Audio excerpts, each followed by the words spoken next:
advisor having one shot fired in the cafeteria food truck area.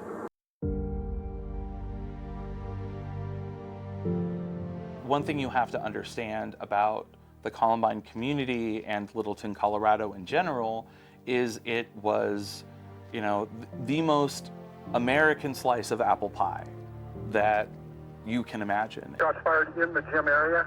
And the idea of having something like this happen at Columbine High School was just not something that you thought about. In one way, I am, I guess, one of the fortunate ones. I was able to escape.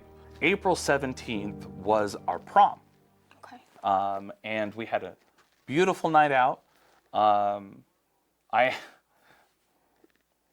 actually shook one of the perpetrators' hands at the prom that night. That was Dylan Klebold.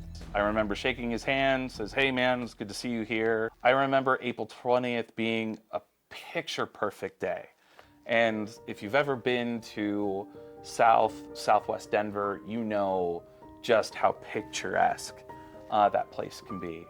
Sky's blue, clear, it's wonderful. Fourth period, which was the period right before lunch, I had psychology, interestingly enough.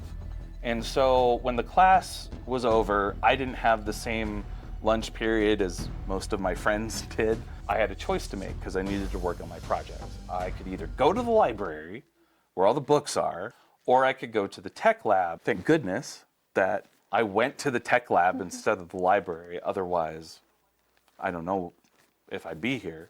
And when the shooting started, none of us in that tech lab knew that this was gunfire. We did not know that these were shots being fired from semi-automatic weapons and the pipe bombs that the perpetrators had. There was just kind of this holding moment where we didn't know what to do. I don't know how long it was. Somebody flung the door open and just yelled, "Run."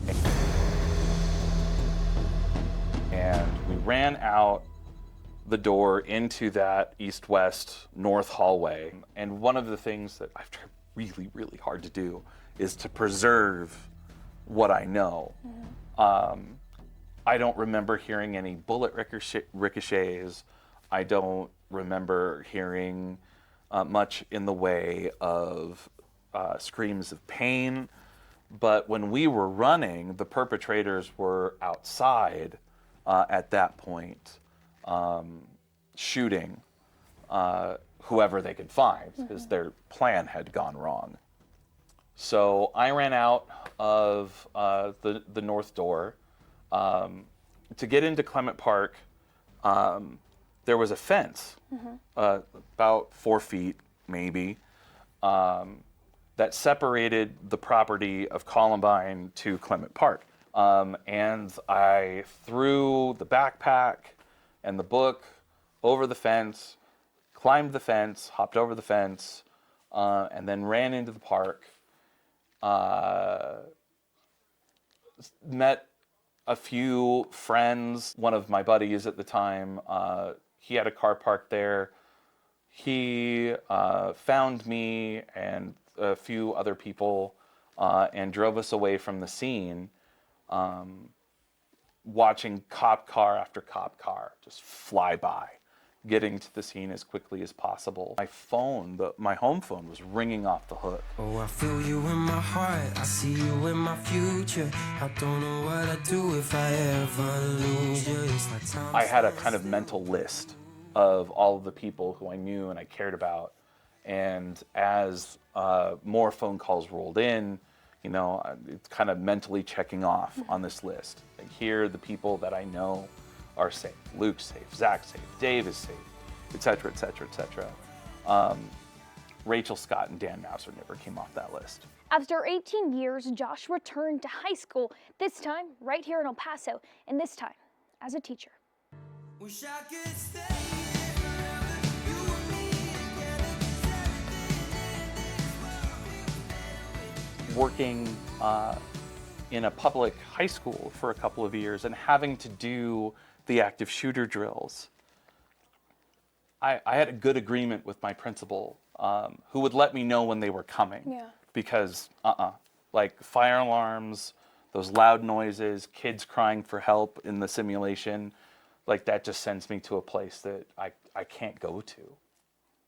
To be a good teacher is to love your students as much as a teacher can love a student. And the thought of someone coming in and harming my kids, no. Like, Victor 3, we have shots fired over on the southeast corner. that hit me in a way that I just, in such a visceral way.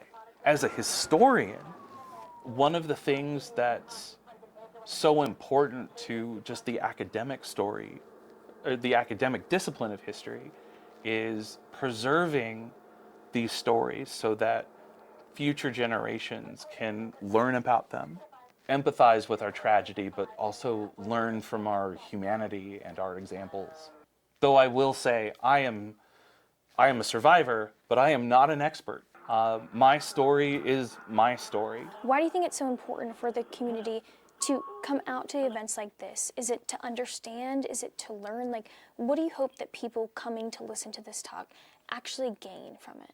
I think the most important thing is that no one in El Paso has to go it alone. Like, no one can understand what happened in El Paso the way that El Pasoans understand it.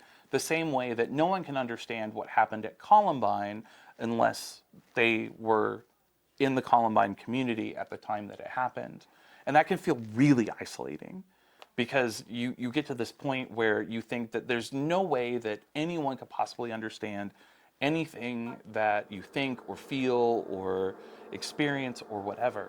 And one of the great lessons that I learned from Columbine was that you don't have to be alone. You can rely on your community.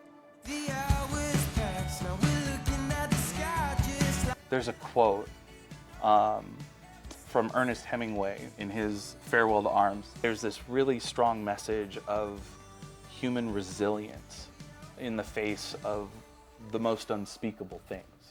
And as cynical and as skeptical and as burned out as we all are with everything that happens in our nation, there's still that hope. There's reason to be optimistic. Like, there's so much to love. There's so much joy in the world, and not to be like Pollyanna or anything like that, but there's beauty here.